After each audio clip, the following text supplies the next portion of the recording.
All right, we're back again. I'm still here in Ann Arbor, Michigan. Dakbot, as mentioned, if you watched my solo vid yesterday, mentioned Dak is back in Austin, Texas with his dog Fig. How about let's do a quick Fig update. How's Fig doing? Yeah, I was gonna say I saw the video yesterday, and you're right. I was hanging out with my dog Fig. She's doing great. I left her with a really nice family, husband and wife. They were out, 15 minutes west, and she got to just go play in the yard over all of last week over Christmas break. And she was in good spirits, and so she's doing well, and it's good to see her. Miss my dog. And so no complaints. No complaints down here at all. And Kreitz is still gone. He's in Florida. You're lagging a little. That is, he is, yeah. I was gonna say I missed half of the Yeah, Fig. yeah. What was You going might on have with to. Fig? Here, this time you try. All right, semi technical difficulties. We're back trying it again, but so yeah, Kreit's still in Florida and Fig's doing well. Is what we gathered there. Yeah, Fig's doing great. She had a nice Christmas vacation. Left her with a nice family. I actually don't know how much of that we got. And so, but yeah, she's doing all right. Kreitz is still in Florida. Fig's doing great. But I'm excited to be back. And we haven't done like a full TRC in a little bit. And so I'm excited to talk a little football. There have been a lot of updates, few games, and a few more games still to be played. I was gonna say we haven't talked about a single playoff game yet. I briefly mentioned it in my last video. I did, but we have not collectively talked about a single college football playoff game yet. So we'll definitely get into that. We got that planned today. We'll give our predictions for the games coming up this week, and then we'll also break down how we think the playoffs are going to unfold for the rest of it. And before we get into that, we're going to actually go over the coaching hires because me and you both we talked about it all throughout the season, and I talked about it yesterday. But we both have new coaches going into 2026. So we'll go through all these teams that hired new coaches. It was a crazy year for the coaching carousel, and we're going to give our grades, and then we're going to compare them to ESPN's grades for these hires. And so we'll see what the consensus is there. Yeah, I'm excited to see what ESPN graded them because I'm going strictly based off the gut. Like just all on what the vibes are.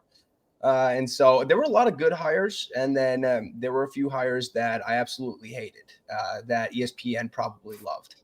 And so I'm pretty excited to compare. And I also want to see what they rated Lane Kiffin because like part of me feels like they went with like a B plus. I just get Yeah. that sort of vibe. I think a lot of them, because I've seen a few of them just going through this list, and a lot of them, I believe we will have very similar compared to ESPN, but there are definitely a few where I think we will not be on board. But we could start it off with probably it was the first domino to fall, and probably the guy outside of Brian Kelly we've talked about the most on TRC for the past however long we've been doing it, 3 seasons, and that's James Franklin to Virginia Tech. And so I touched on this yesterday in my video talking about Kyle Whittingham to Michigan. I brought up Matt Campbell in Penn State because they're on the schedule for Michigan in 2026. And I briefly mentioned that I don't really think Matt Campbell was that big of an upgrade from James Franklin. I'll obviously give my grade when we get to him. But for Virginia Tech, I think that's a A+ hire. James Franklin, a guy who's known for winning you 10 games, nothing more, getting him at a program where honestly they really haven't seen success in the past 10 years in Virginia Tech. I can't even I remember remember that the last game. time I remember Yeah. them being good was when they beat Ohio State in 2014. Was Yep. that 2014? They beat them in 14 because I think that's the year that Ohio State won it all because they lost like their second game to Virginia Tech and then they didn't lose again. So I think I Yeah. think you're right. And they Michigan played them in the Sugar Bowl in 2011. Like they had that little stretch, and then wasn't there one year where they went like 9-3 with Josh Jackson in like 2017 or something, like Was 16 was or that his 17. first season maybe? Yeah, yeah. It was like a random year when I think they went 9-3. I might be totally off base there, but for the most part, they've been terrible as of late. Yeah. We'll have to double check that. For those that don't know, for anyone random watching this that isn't one of our friends or one of our moms, Josh Jackson went to the same high school as me in Dakota, and he was the quarterback at Virginia Tech for, I think, 1.5 seasons, 2 seasons. I can't remember how long he lasted there, but that was my partner for marketing. So shout out Miss Stemmer also, Saline High School. But yeah, so I'm going at A plus, honestly, for James Franklin. What are you going for James Franklin? I'm doing the same. I don't like James Franklin. I didn't think he was that great at Penn State. It's not like he was unsuccessful. I mean, he I think he won 2 Rose Bowls or won 1 Rose Bowl, whatever. Won the Big Ten once and won the Rose Bowl a couple of years ago against Utah. But he didn't completely flame out until like the very, very end at Penn State. I mean, shit, they went to the Final Four last year. Like they were pretty close. Like whatever you want to say about the run and their schedule, they weren't that far off. And Virginia Tech has been horrific. And it's especially like you kind of saw how the chips fell throughout this coaching carousel. They could have ended up with the bottom of the barrel. But they were the first team to fire their head coach, I think, right? I think Virginia Tech was first. And then they were the first team to hire a new head coach. And compared to a lot of other schools, they maybe got one of the better ones on the market. And so I'm going A plus as well. Even though like I don't love James Franklin, I think for Virginia Tech and the state of the program, really couldn't have done any better. Like I'm taking, like you said earlier, I'm taking James Franklin over Matt Campbell, which we'll get into, right?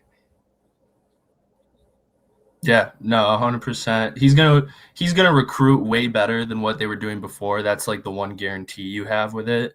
And we've already seen how you could either call it not good, you could call it just weird, but the ACC is definitely not your typical conference, and we've seen some crazy teams have some great seasons in that conference. So I think it's a great fit for him, great fit for Virginia Tech, and he'll get them exactly where they need to be. ESPN, they gave James Franklin a A, so they were on the same page as us. Did they give any A pluses, or is that like the highest they went? I think I saw one. There might be more. I think I saw 1 A plus when I was first scrolling through, though. Okay. And I'm not gonna say who it was. We'll wait till we get there. Okay. Oklahoma State. Oklahoma State is next with Eric Morris out of North Texas, right? Yeah, out of North Texas.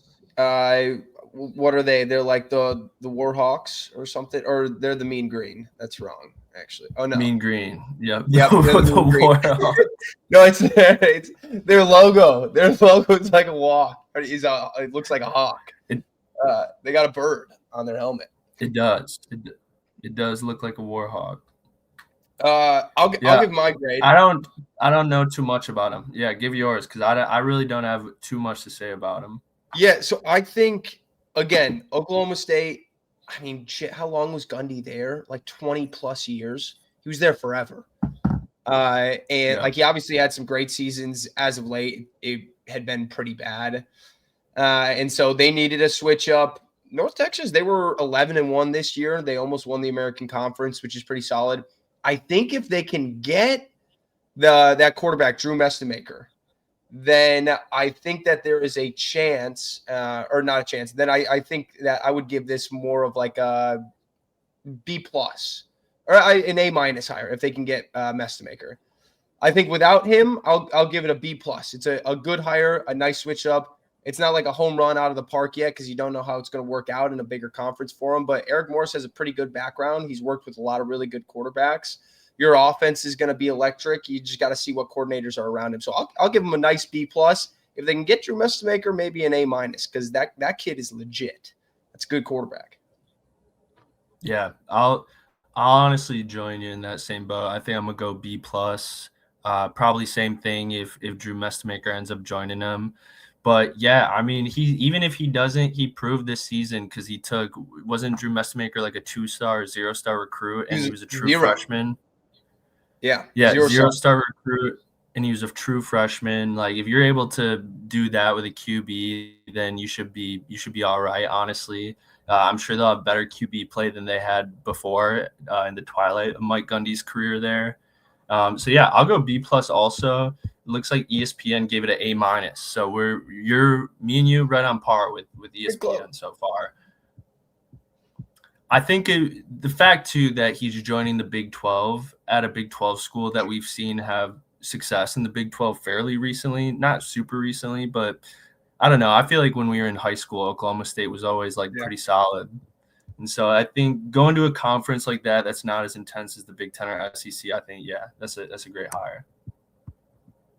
Yeah, I almost feel a little disrespectful giving him a B+, but I mean that's a big jump, you know. Oklahoma State, they were in a tough spot, but like it's still gonna be a tough job turning it around. But definitely above average. Yeah. I would have felt rude giving him a B. It'll be a tough job, but I feel like that's a conference you can come out of nowhere in 1 or 2 seasons and you could somehow win 10 games. You know? Yeah. That's what like Baylor did that a couple years ago, first year with like Dave Aranda and stuff. Yeah, Baylor, and then like I don't know, Big 12 just feels like every year there's at least 2 teams that are coming out of the blue. Next we have Stanford, and it looks like they hired a former QB in Tavita Pritchard. And to be honest, I know nothing about Tavita Pritchard. Do you know anything about Tavita Pritchard? This is fascinating. Yeah, I don't really. Let me give a quick Google search. I kind of forgot that. Looks like he was the Commanders QB coach the last 2 seasons. Yeah, I kind of forgot that Stanford. Yeah, they had an opening, so it looks like he was at Stanford for a long time, from 2010 up until 2022. And so kind of the tail end of the Jimmy year. And he was a quarterback under Jimmy. Yeah. He must have been right before Andrew Luck. Yeah, he had to have been. And Andrew Luck's the GM now, so he basically just hired his friend to be the head coach of Stanford. Yeah. You know what? I'm gonna give this I'm giving this a D. This feels like a bad idea. He's 38. He's never been a head coach before. He's never really even been he was OC / quarterback coach 18 to 22, and they were bad. I don't want to disrespect the guy, and I hope Stanford fans don't get upset. And I trust Andrew Luck being GM of Stanford football. I think he's going to get him to turn it around. This feels like a bad idea. I'm giving it a D. This is not good. Yeah, I agree. I think, to be honest, there's just nothing really here with it. And I also don't want to disrespect Tavita Pritchard, but there's nothing really here to go off of that you could really point to that says this is a good hire. To be fair, the only thing you could really point to with it being a bad hire is that what you just said, that he was the OC when they were really, really bad. But obviously he did great work with Jaden Daniels. Sure, it's a great QB to be able to work with. I'm sure much more of that was Jaden Daniels' natural talent than his coaching ability. But I'll give it a C-. I won't give him a D yet. This feels like a wait and see one to me, and it could go either way. So I'll give it a C-. It's just, I guess he did get to learn under Cliff Kingsbury too in Washington. But yeah. I feel like Stanford's not a terrible job. Like they've been good in the past. And Andrew Luck is your GM. This feels a little odd. I hope he proves me wrong. I hope they're nasty. But same. I'll be thinking about this if we watch Stanford play it all next season. I'll be drawing back to this mentally. ESPN gave it a C+, so we're still on par with what ESPN's giving them. We gotta, I think, maybe at least one of our NCAA dynasties, we gotta not even make a character. We gotta just do Stanford with Tavita Pritchard. Yeah, I agree. And the next one, once we do Sharon Moore, maybe this will be the second one, because that's the first one. I agree. We already have 2 very strong candidates for NCAA 27 dynasties. For those of you who don't know, the 2 we did this year for NCAA 26. First one we did was Nathaniel Hackett. He went on one of the most legendary coaching runs of all time, beat Nick Saban's record for national championships. And multiple different schools too. I believe it was four schools total we won natties at. Yeah, because USC, Florida, Texas, and Washington. And He then had a Washington. he did a 1-year stop at Washington, won it all. Penny, outside wide receiver, incredible. It's just a hell of a run. Yep. Also went undefeated at Kennesaw State and somehow got snubbed from the playoffs. Yeah, That one did bullshit. not sit right with me. And All the right, second going one into the that next we're one, we currently got in, I was oh gonna yeah, say Connor Stallions. That's the one yep. we're doing right now, and he's Can't going forget on a that hell one. of a run at Michigan. I believe four natties in a row at the moment, or maybe it's 3. It's something along those lines. Yeah, might be 3. All right. Next we got Auburn. So this one is interesting. They hire Alex Golesh from South Florida. And at the beginning of the season, all of us were on here saying that South Florida is a good team, and they look like a really good team when you watch them play other good teams. So, I mean, to be honest, I haven't followed this guy's career. I didn't know who he was until this year. But I'm gonna say I like this one, to be honest. And given Auburn's last couple of coaches, I feel like expectations, especially for someone young like him, are not super high. He's probably going to have a couple of years, like minimally 3, I would imagine, to really get the team to the spot where they're in playoff contention. And obviously, they'll evaluate him when that time comes, and if they suck, he'll get fired. But I don't know. He seems like a program builder, and Auburn's obviously a school you can recruit to. I think I remember seeing that he was actually getting some pretty solid recruits, especially in the transfer portal to South Florida. So I imagine they probably won't be very good next season with how many people have entered the portal for him. But I could see in like 2-3 years, Auburn being like a 9 to 10 win team coming out of the SEC. So I'm going to give this one a B. I'll go a B on Alex Golesh. You went B? B. Yeah, so at first, I'll be honest, I didn't totally love the hire at first, just because there's always like the Billy Napier aspect of going from a non-power 5 school and trying to make the jump to like the pinnacle of the SEC, like a top tier SEC team. And Auburn was kind of in the same boat where like a lot of jobs opened up and they were no longer one of the top jobs that were available. They were in a pretty bad position, and you're competing with Alabama in your state for recruiting. And so it's not easy. I didn't love the hire at first. And then I saw something. It was basically comparing Alex Golesh and John Summerall. If you go and you look at USF, let me read you what their records were the years before he took over. They went 1-8, 2-10, and then 1-11. And then he went 7-6, 7-6, 9-4. That's a pretty big flip. Like they were literally a 1-2 win team every year. So I think that is a pretty good hire for him. This might be a little bit high, but I put the Eric Morris hire as a B plus, and I think this is kind of a step above. I don't want to go A minus. I'm going B plus plus, if I can do that. Okay. So in between B So plus and A minus. you put this one over the Eric Morris. I think I do. Yeah, I think it's got a better. I don't know. It's tougher because like what success is at Auburn and what the schedule is going to be a little bit tougher. But I would take him as a head coach over Eric Morris, I think. Yeah. That's valid. Yeah, I think the reason I'm going B and not B plus, like with Eric Morris, is because I could see Eric Morris in a much easier fashion winning a decent amount of games next season than I could Alex Golesh.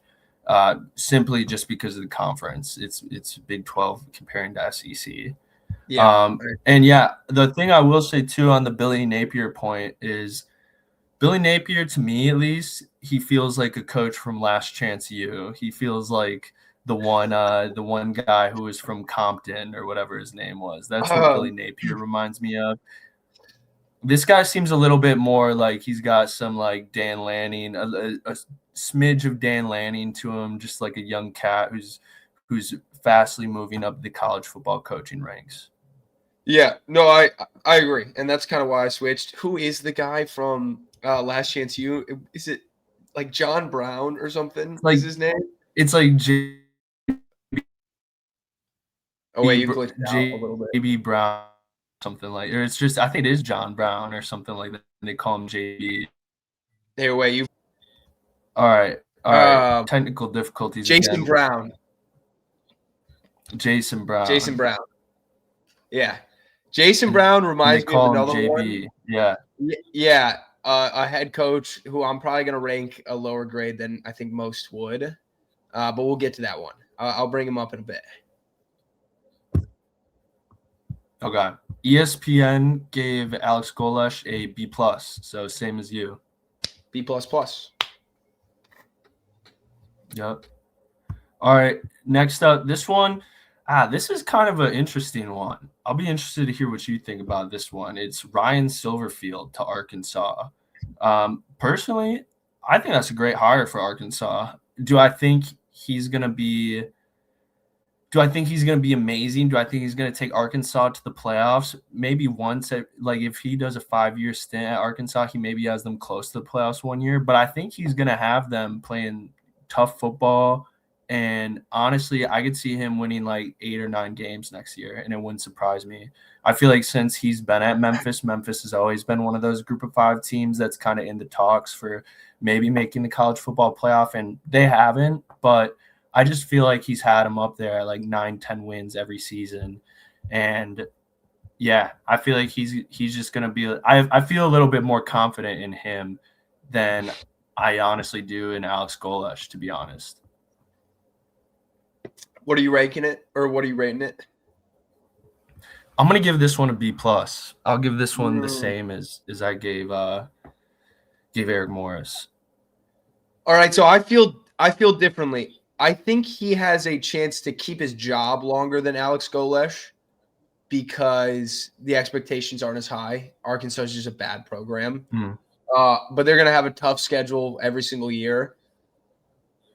Arkansas I really think they had a chance to get James Franklin. And I think James Franklin turned it down. I do think, at least from what I saw on Twitter and stuff from their fans, I think they went after him pretty heavy. And Arkansas, I think, had some other big names on their list as well. I'm giving it a C+. And not because I don't think he's a good head coach. He was really good at Memphis, and I do think he could do well there. I think Arkansas has enough cash. And they were going towards they were going heavy for some of the bigger fish that were in the fry. And I think they got turned down by everyone. And this was kind of just an option that was just placed upon them. And so not a bad coach. I think it actually could turn out all right with them. But because of what they were going for, actually, let me go B-. I'm going B-. C+ is a little bit harsh because he is a good coach. I'm going B-. Okay, I was gonna say C+ did seem harsh to me, but I think B- is valid. I mean, I could see him winning 8 games with Arkansas next season, and I think that would be a good first season for him. I don't know. What's their schedule? I don't know either, but he just feels like a guy who's gonna somehow muster out 8 wins. Dude, their schedule. I would bet you if I had to bet on who's gonna win more games next season between Arkansas and Auburn, I'd go Arkansas. Oh, I don't know. Wait, let me pull up their schedule. So they play Utah in their non-conference, and then they're gonna start. They have Georgia, Texas A&M, Tennessee, Vandy, Mizzou, Auburn, South Carolina, Texas, LSU. Oh wow. All right, maybe not. But they're gonna be someone they're not supposed to be, though. Yeah, I agree. But that's a lot of L's, I think. But I don't hate the hire. What ESPN give it? I think that we got a small delay again too, but it's all right. ESPN gave it a B. Okay, so pretty close, in between what we gave it. Pretty close. Yeah. Or did you give it a B? Right down the middle. Or a B+. I gave it a B. I gave it a B+. Yeah, I gave Golesh a B. Okay. Yeah. All right. No, I think that's fair. All right. I think that's fair. And I wish him the best. Same. I do too. I'm not by any means. I'm not anti any of the coaches that we've seen. I'm rooting for every coach we've talked about so far at their new school. The next one, we have John Sumrall to Florida. I'll let you take this one first. Okay. Yes. So this is what I was talking about. If there's somebody that reminds me of Jason Brown, I think it's John Sumrall. Not in terms of the looks. I'll say Billy Napier looks a little bit more like Jason Brown, but kind of how they act. I get a little bit more. I don't know. John Sumrall is a mixture of Jason Brown and a little Cajun Cocho. I think people are pretty big on the John Sumrall hire, and I think he's gonna add a little juice to Florida that they needed. Billy Napier was just a bland saltine cracker, and I like saltines, but like it wasn't doing it for me. He didn't recruit all that well, and his teams were terrible. I think John Sumrall is going to have them a lot more competitive. He's going to get them going. They're especially the first couple of years. Talk about winning some games they maybe shouldn't win. I think he can do that for them. I do think it's a little overhyped because when he took over Tulane, that was already a really good program. I think it was Willie Fritz was there before him, and they were winning 11, 12 games a lot of the time. So he took over a good program in a lesser conference than what he's taking over now. This is a completely different task. And so you can recruit really well and still struggle. I'm giving it a B. I think a lot of people give it an A. I'm giving it a solid B. I think it could work out really well, but I think people are a tiny bit too high on it, in my opinion. Yeah, no, I agree. I think a lot of people are a little too high on it as well. I am a fan of his overall. My analogy for kind of his coaching demeanor is about to be a really weird one, but he kind of reminds me of a current day Tom Izzo in a young college football coach's body, just in terms of like his demeanor and the way he talks and speaks about his team. Yeah. And I think he strikes me as a guy who gives his players tough love and gets them fired up, which I don't think Billy Napier was doing, and I think that's exactly what Florida needs. So I'm gonna give this the same as Silverfield to Arkansas. I'm gonna give this a B plus. I think it'll work out well. I don't know how good he'll be in year one or how good they'll be in year one because they have so many players in the portal right now, and they're losing their wide receivers coach. I talked about him a little bit in my Kyle Whittingham video yesterday, but their wideouts coach was like their best recruiter, and he's out the door. He's leaving. So I might take a year or two, but overall for the long term, I like the fit of John Sumrall at Florida. ESPN gave it a B plus. Okay. Yeah, so pretty on par. What did they give Golish again? Yep. B plus? A B plus, yeah. Yeah. They're just giving out a lot of B pluses. Kind of they're taking they are. Easy That's definitely yeah. That's been the most overused rating by them so far. All right. Interesting one. Who do we got next? We got Ole Miss hiring defensive coordinator Pete Golding as the new head coach. Now this one hits a little closer to home for you, so I'll just give mine real quick, and then I'll let you give what you think, considering you took their old coach. To me, this is giving a little bit of Sharon Moore. I'm not gonna lie to you, and maybe not in the sense of he's gonna go pull a butter knife on his assistant and threaten to kill himself. More in the sense of this is just a guy you're promoting for continuity's sake when you're probably still going to lose a bunch of guys, and the program's honestly just probably going to not be very good the next couple of seasons until you finally decide to fire him. That's what this is striking me as. So I'm going to give this a C minus, maybe a D plus. I'm going D plus. I'm giving this a D plus. Wow. Okay. I agree with literally everything that you said. The next words out of my mouth were going to be like, it gives me Sharon Moore vibes.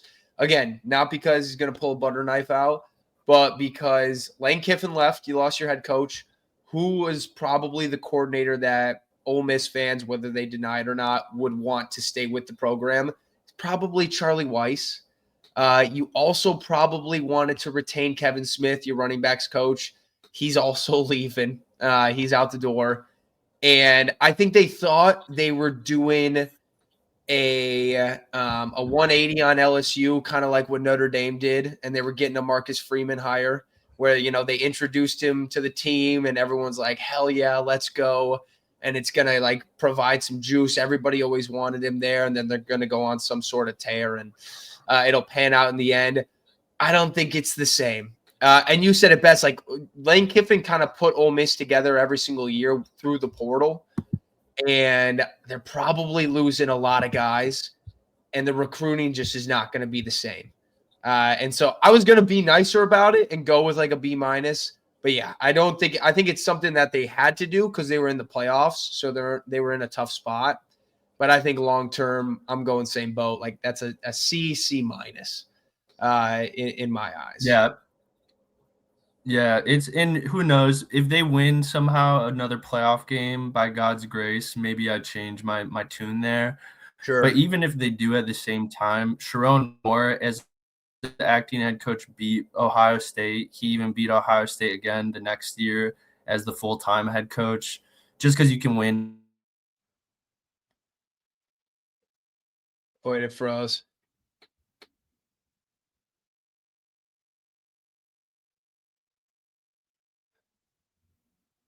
No.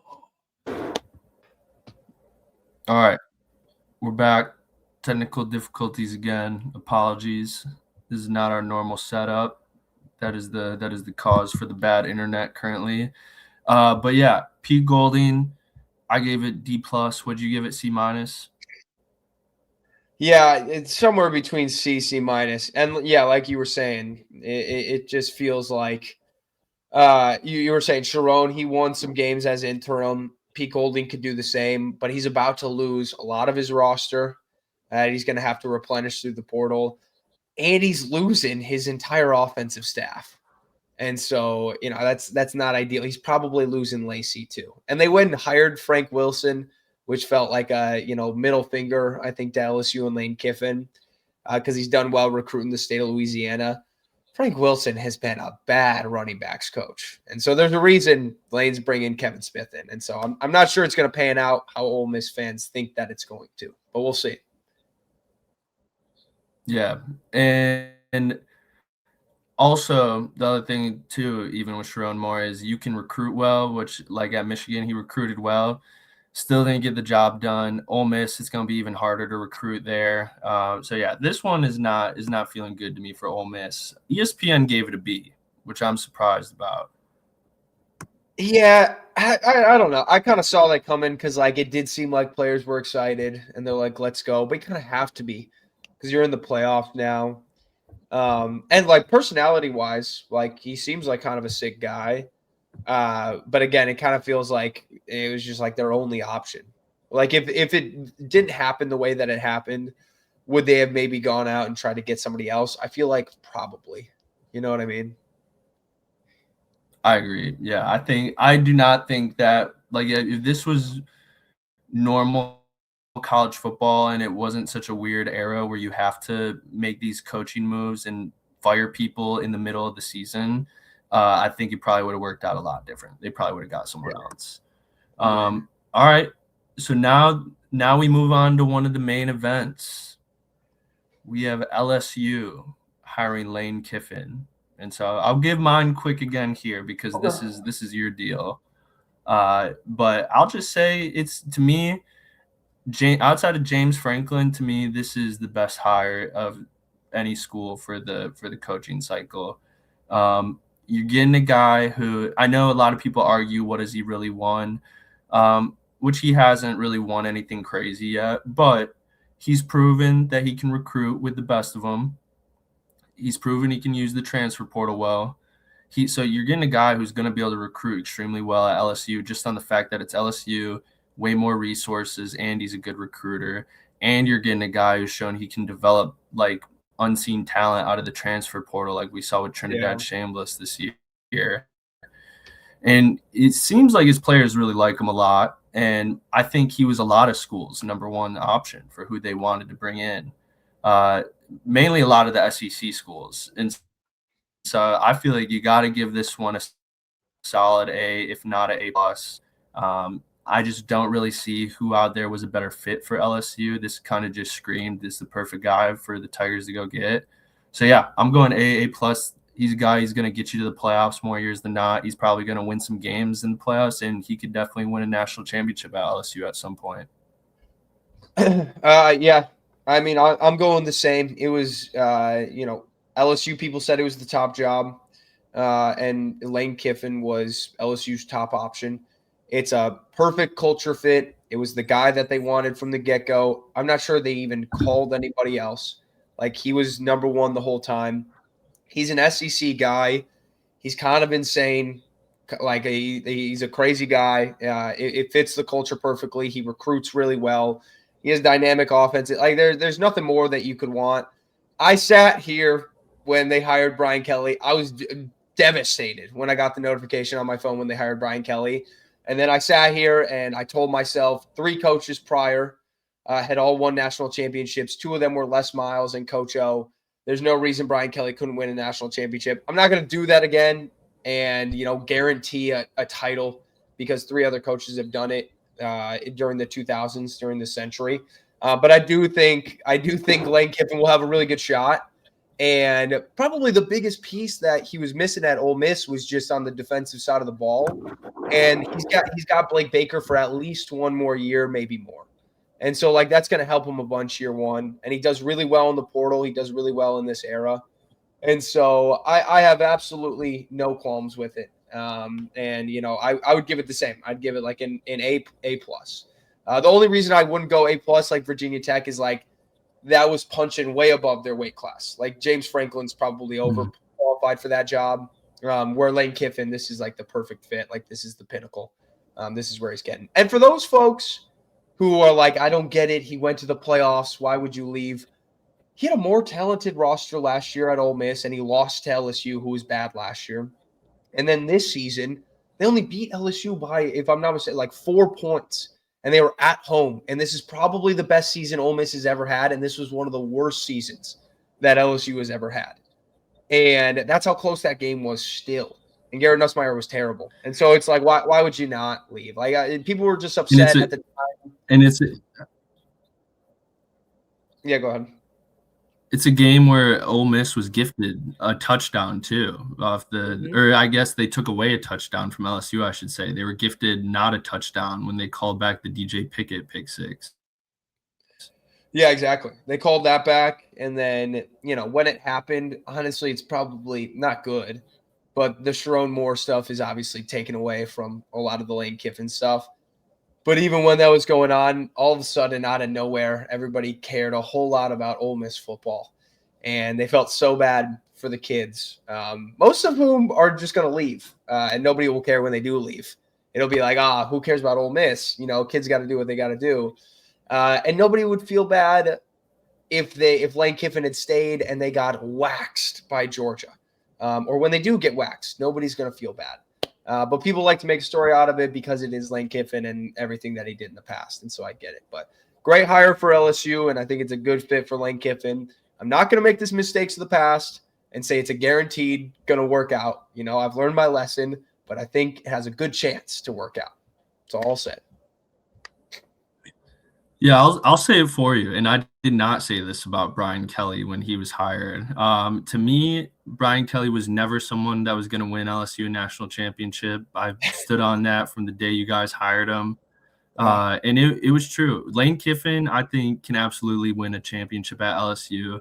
However, I will say it does give the vibes that he's going to win a national championship and it's all going to come crashing down. Not saying the program's going to be ruined, but his job's going to come crashing down after winning a natty because of some controversial reason, which honestly, that's outside of Nick Saban. That's what you want in an LSU coach. Yeah, I was going to say, I actually agree because like he does give the vibes of he'll go win you a natty and then long term it's going to end in disaster. But like that's best case scenario. Les Miles ended in disaster. Coach O ended in disaster. We thought we were doing the right thing where Brian Kelly could be long-term and you have stability. And he kind of runs a tight-knit program like what he did at Notre Dame. That's not what you want in Louisiana. Nick Saban obviously could have been that, but like, yeah, you got to have somebody kind of insane and let them be there for 7 years, win you something great, and then you'll try again. Maybe, who knows? Maybe Lane Kiffin will be there for the next 20 years. But, if he can win during his time here and then something happens, so be it. I'm fine with it. Just get competitive and fun again. Like, get your swagger back a little bit. Yeah, that's all you want. Like, as long as, who cares? And I've seen the same argument made for other coaches too, on how long they're even going to be there. And it's like, it doesn't matter. Like, as long as you win something of importance in the time that they're there, then who cares? Like, you're hiring these guys to win something big. So as long as you do that, it's a success. It doesn't matter how sustained it is. Yep, agreed. The next one, or in ESPN gave Lane Kiffin a minus. So they are also in the A range on that one. That's ridiculous. They gave Pete Golding a B, and they gave Lane Kiffin an A minus.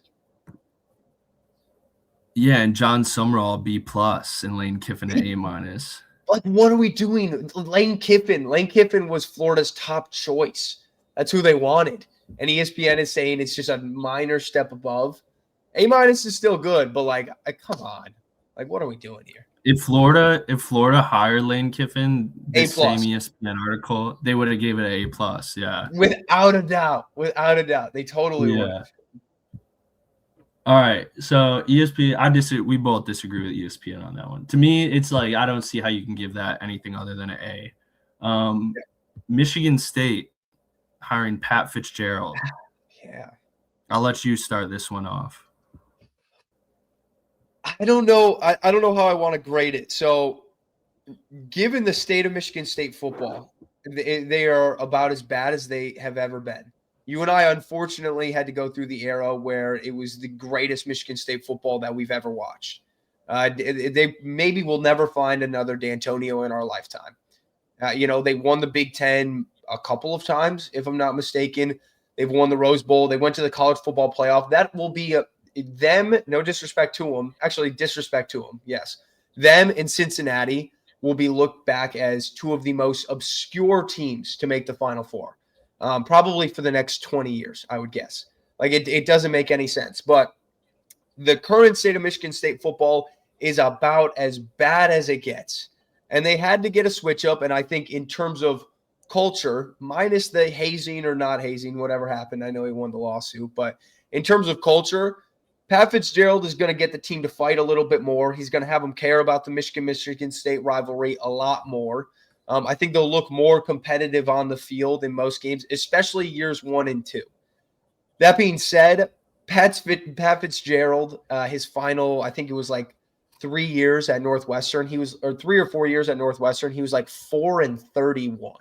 Not that bad. Sorry, he was like 12-30 or something. It was really bad. Like, he won 3 games his 2 of his last 3 seasons. Yeah, I think it was his last 4 years. He was like 12-30. It was something like that. His record was abysmal. And so he was not a good football coach down the stretch for Northwestern, and he was there for a really long time, and there wasn't a lot of pressure on him. And so, again, Michigan State was I thought they were going to be the last team to fire their coach. Turns out they were not. But they were in a really tough spot. They didn't have a whole lot of options. Given the circumstances, I would give it like a B minus. Overall, I'm just going to give it a C plus. Like, it's not terrible, but it's not great. I'm not sure it deserves a B range. I'll go C plus for it. Yeah, I feel like I'm kind of in the same boat as you. I feel like a lot of people are giving this a really high grade because just of how bad Michigan State has been. Yeah. And obviously it would be really hard to be as bad as they've been. And so I think a lot of people are kind of overhyping this one because of that. I will say, I think in terms of what it's going to be, which in my opinion is, I think this is your bridge coach. This is the guy who you bring in for 4 years, maybe 5 at best, and he kind of gets the program at least winning bowl or going to bowl games again, which they haven't been. So I think he's good in terms of that. Is he good in terms of like he's going to be on D'Antonio level? No, I absolutely not. I'm probably also leaning in like the C plus range. I think if you're comparing like Virginia Tech getting James Franklin and Michigan State getting Pat Fitzgerald Pat Fitzgerald's probably not going to win the Big Ten at Michigan State. Probably, I could see him beating Michigan maybe once. Watch, I'm going to say that, and now he's going to go on the most legendary run against Michigan. But He's going to go like 4-0. I really don't see him beating Michigan. Yeah, like I see him beating Michigan maybe like once or twice, and those are his biggest wins. I imagine his first year at MSU this upcoming season, he'll probably win 7 games. I think that, and they would be so happy with that. So I'm gonna go C+ also. I think this is a good bridge coach where he'll get you back on track, but probably not going to win anything of importance. Whereas James Franklin, that's a guy who's going to win you maybe 10 games in year one. We'll see how it looks. But he put together a pretty solid recruiting class. I didn't really see the same from Pat Fitzgerald with Michigan State. So, yeah, I'm going to C+ on that. ESPN gave it a B. So, in the same range. Yeah, B feels high. I mean, I get it because, like I said, like in terms of the options out there, this was kind of like the more stable option of like you just needed a guy to get your program right and get like guys to care again and recruit a little bit better. And so it is a culture switch, which is big. I have it pulled up. Yeah, he was 14-31 his last 4 years there. And so that was from 2019 to 22. It's a completely different era too, where like the transfer portal is entirely different. I know Michigan State, I think they did a new like NIL collective deal or something. So they're maybe getting something going with that. But for the situation that they were in, that's what makes it not a D higher, I would say. So that's, C+ I think is fair for where they're at, I agree. Yeah. If they were in a situation where they had a coach who was winning them like 7 games a year instead of the terribleness that was Jonathan Smith, I think this is more like a C-, like D+ higher. But considering where they were, I will give it a C+. I'm gonna skip a couple of these that aren't really important, or at least not to us. Iowa State's Jimmy Rogers, we can skip that one, and then it looks like Cal also hired a new coach in. Yeah, who did Cal get? His name's Tosh Lapoy. I don't know. Yeah. But Jimmy Rogers, based off the name alone, that's an A+ higher. I agree. It's a great football coach name. It is, yeah. So I'm giving that A+. ESPN gave it a B. So clearly they like Jimmy Rogers. And then the Tosh Lapoy to Cal, they gave it A-. So they clearly like him too. I don't know if I'm familiar with his game. I'm not. I'm going to take a wild guess and say he was at once a quarterback at Cal, and that's why they hired him. He did play at Cal. I think he played D-line, though. Yeah, he was a D lineman. Wow. He was oh, wait, dude. We're stupid. That was the DC for Oregon. Yeah. You're right. Yeah. You're right. We are stupid for that. I'll say good hire then. It's good hire because Oregon's defense is nice. So I'll join ESPN in the A- on that one. Same. And I feel bad for disrespecting Lapoy. That was a good hire. He should be known. It's a good one. Yeah. And another guy that I haven't seen on the list, and maybe I just haven't gotten there yet, but we can mention him real quick because this next one we're going to hit is a big one. But the one I want to mention first is Brian Hartline, South Florida. No, this is your guy. This is the guy who you said you would be maybe all right as LSU's head coach. So I did not think that would be a good move, him as LSU's head coach, but at a program like South Florida, I think it's a good hire. I'll give that like a B+, A-. I think that's a good pull. Yeah, I'm going to give that one an A. And not because he's my guy, but because he's taken over what's now a pretty decent program at USF. He's going to get you. I mean, the talent that he's produced at Ohio State at the wide receiver position is pretty insane. Granted, it's pretty easy to recruit there, but still, he's gotten every single one of those guys. And he was a pretty good OC for him this year. Like, was their offense electric? Not always, right? But for a school like USF, yeah, no, I think that's a great hire for him. And he's going to be there for a couple of years until, a big job opens up, and he's going to want to prove himself. And so, yeah, I like that one. That's a great one. I was gonna say, I could see him being there for like, I could see him winning like 9 games there this year, and then maybe 9 or 10 second year, and then getting a Power 5 job right after that. So I think, I mean, it's a great hire. I agree. Penn State is the next one up. Now, this is one I've been waiting to talk about. Yeah. And I kind of touched on it in my video yesterday too. I said trading in James Franklin for Matt Campbell is like trading a gold coin for a gold coin. I think that's a reference or metaphor I just made up, but I stand by it. And basically, you traded in someone who's a good, not great coach for another guy who's a good, not great coach. I think Matt Campbell, in his best years coaching Penn State, will win 10, maybe 11 games if he's lucky. The years he makes the playoffs, he'll maybe win first game. But I do not see Matt Campbell making, let alone winning, a national championship at Penn State. And for that reason, for it being such a lateral move, I know everyone – for whatever reason, everyone in the media wants to give this like A plus. I'm giving this a C plus. Like, for it being the lateral move it is, I can't give this anything in the B range personally. Yeah, I'll do you one better. I would say this is like trading in a gold coin for like a shiny penny, or maybe a nice crisp $2 bill. I wouldn't even say it's a lateral move. Like, Matt Campbell has had up and down seasons, been talked about for other Power 5 jobs for the last, including Michigan, for the last like 7 years. Sometimes wins 10 games. Has he won the Big 12? I actually don't know if he actually has won it. He's gone to the Big 12 championship. Yeah. I know that, but I don't know if he's actually won it. And again, you're in the Big 12. James Franklin, as much shit as I give him, went to a couple Big 10 championship games, has won the Big 10, won playoff games, won the Rose Bowl.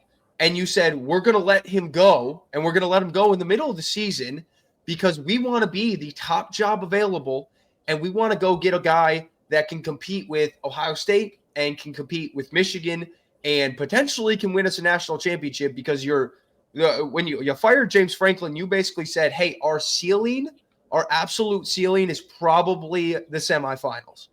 We don't know if he's actually going to get us to a national championship and win us a national championship. So you need an upgrade. And they were the very, very first school to do it. They did it right away. And granted, they lost to UCLA and they lost to Northwestern. But they said, we are going to be the first job on the market, and we are going to get the best coach available. They, plain and simple, fucked up because LSU opened up, Auburn opened up, Florida opened up, every single job opened up. And all of a sudden, nobody wanted to go to Penn State because you just hired a guy that was going to be a lifer there, or you just fired a guy who was going to be a lifer there. So I don't want to hear from any Penn State fan that, like, Matt Campbell was the guy that we wanted. It took longer than expected, but this is actually best case scenario. No, it's not. This is what you were left with.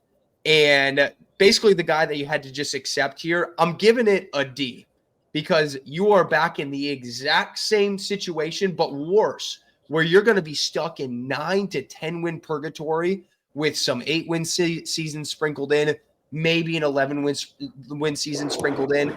And you're going to be stuck in a situation where you don't know what to do in 5 years because he's not bad. But guess what? He will. I'll stand on the table. I'll bet my fucking life on it. He's never winning a national championship there. He's never winning a Big 10 championship there. So you're stuck again. And that's worse than being dog shit. I'd rather be dog shit than stuck. And so it's a D. Matt Campbell is a bad hire. That's the one I think I'm most passionate about.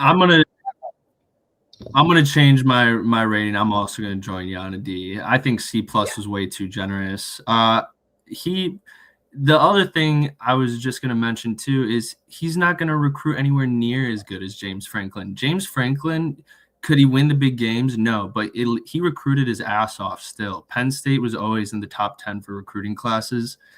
it's Matt Campbell in his first 5 years at Penn State might have one top 10 recruiting class if he's lucky. It's not going to be. Yeah, it's not going to work out how Penn State fans think it is, and you're right. Like, they all are acting like this was the guy they wanted and it worked out best case scenario. No, you probably had the most people turn you down out of any school in this coaching cycle. You literally, I don't even think they talked to Kurt Cinetti. I think as soon as the job came open, he got his extension and signed it because he didn't even want to deal with them reaching out to him. And it's definitely, and we have multiple other people that are confirmed told Penn State no. Urban Meyer, there were conflicting reports. People were saying the AD at Penn State didn't want him. Really, I think I heard from other people online, and I'm more inclined to believe that it was actually Urban Meyer that told them no. I think that was a pipe dream by them. And it's not like the Michigan situation where everyone wants to say, oh, like Kellen DeBoer told Michigan no and Dillingham told Michigan no. DeBoer for sure, I think, told Michigan no. I don't think Michigan offered him officially at all, but I'm sure they reached out and he was probably like, yeah, I'm not interested. And if I will, I won't be until after like our playoffs are over. Dillingham, they didn't even offer. Dillingham said that himself. So this is just not a good hire. And you said it best. Their best season is if they win 11 games with him, because he's not winning anything of significance outside of that. ESPN gave it a minus. Ridiculous. Because I wish I could go find the tweet, because you just said it. It was like it was from a Penn State fan, and they're like, we offered Urban, he said no. We reached out to Cignetti, he said no. We reached out to Marcus Freeman. He said no. We tried Eli Drinkowitz. He said no. They reached out to Lane Kiffin. He said no. It was a laundry list of people who said no. I think this was the other one too. I think we've talked about this before. I think they reached out to Brian Hartline, and I think he said no, because Penn State is a job where if he goes there right away and he's not successful in 2-3 years, he's gone. And it's going to be tough to find another job. I think he knows for himself he's better off trying out the head coach thing at a spot like USF first and then going to a bigger spot. So I think even he said no. I actually agree, because I think it's hard for me to believe that out of Auburn, Florida, Penn State, and a lot of these other Arkansas, a lot of these other big jobs that were open, it's hard for me to believe that none of those schools offered him. Because we're, like you said, he's a great coordinator. Was Ohio State's offense the best this season? No. Still the number one team in the country, though, for majority of the year. And he's had great offenses there already before. So I agree. I think he purposely went to a place where he knew he was going to have some room. And I think Penn State had to settle for Matt Campbell. It's as simple as that. Yep. Agreed. All right. Last one here. After we hit this last one, I'm going to rip a piss, and then we'll do the playoffs quickly. But this last one is the one I talked about yesterday, the obvious one. We got Kyle Whittingham to Michigan. I already gave my grade yesterday. I already talked about it a bunch. The only thing I'll say on it is, for those of you out there who want to say it's like the Matt Campbell Penn State situation, it's not. It's also a way better hire than Matt Campbell. I guarantee you, any Penn State fan, before they hired Matt Campbell, if you ask them who would they rather have, Kyle Whittingham or Matt Campbell, they would say Kyle Whittingham. I'm going to give this an A minus. The only thing that keeps me from giving this an A, honestly, is just his age. If this was 2023, we had just won the national championship, and we hired Kyle Whittingham instead of Sharon Moore, at that point it would be an A. He is 66 now. Probably have him for 5 years max. I'll give it an A minus. Other than that, he's going to bring everything Michigan needs back to the program. They're going to play the style of football that they want to play, that the fans want to see them play. And it's just I think it's going to breathe fresh life into it. You're getting rid of pretty much everyone from the Jim Harbaugh era, which, thanks to Jim, we got to see a national championship. Grateful to him for it. But outside of that, screwed us. He fucked us over when he left. So I'm glad to be moving on from that. A minus is my grade. My mom randomly hates Jim Harbaugh. Like, she's super like, my mom's a huge Michigan fan. like massive, like about as big as it gets. And she's like, she was obviously super excited that they won a national championship, but through it all, she's like, I'm telling you, Jim Harbaugh, not a good guy. She's doing a bit of a victory lap right now. With all of this going on, she's like, I told everyone, Jim Harbaugh, not the best guy. So I got to give her credit. So what'd you give it? A-, you said, or B+, or what'd you give it? I go A-. It would be an A if he was younger. If this was 5 years ago, it would be an A. Yeah, so I think it's same thing. If they had hired Kyle Whittingham right off the national championship with the program built up, era is still a tiny bit different too. I agree, probably an A, closer to there. Circumstance, I think, matters. The situation that Michigan was in, I know initially when we first jumped on and talked about this, you, me, and Kreitz talked about how like, oh, this was maybe planned. They were waiting for signing day to happen and all of that. After everything came pouring out, this was not the plan at all. Whether they were going to fire him at some point, not fire him, like the way everything went down was the absolute worst case scenario. And they were stuck in a situation where it was going to be tough to get Kalen DeBoer in general. And if they got him, it meant that Alabama flamed out in like historic fashion, which is like, okay, yeah, you got your guy, but not in the best circumstances. I was pretty surprised to hear they didn't make an offer to Kenny Dillingham. I think that one will forever confuse me. Whether it was like they didn't think it was a perfect fit or, they wanted more stability there. I get that too.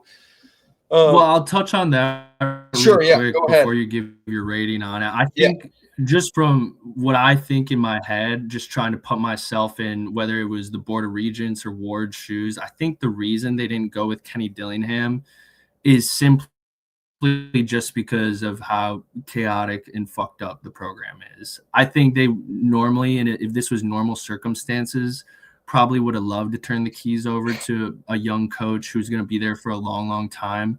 But I think when Kyle Whittingham stepped down the day after Sharon Moore was fired, I think they looked at him and said, you know what, if we don't get Kellen DeBoer, who clearly was their 1-1 throughout the whole search, it's probably safest to go with this guy who, I will say, smoked Arizona State this year when they played.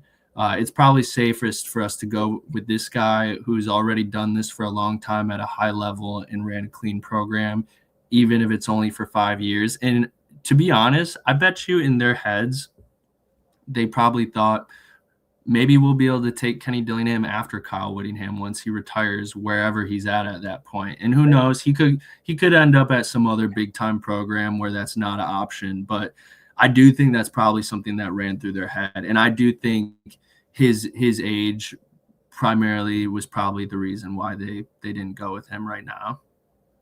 Yeah, that's kind of what I was like. That's what I was thinking is, they wanted a coach who's been around a little bit longer and guarantees you, that he'll at least give you 5 years of stability.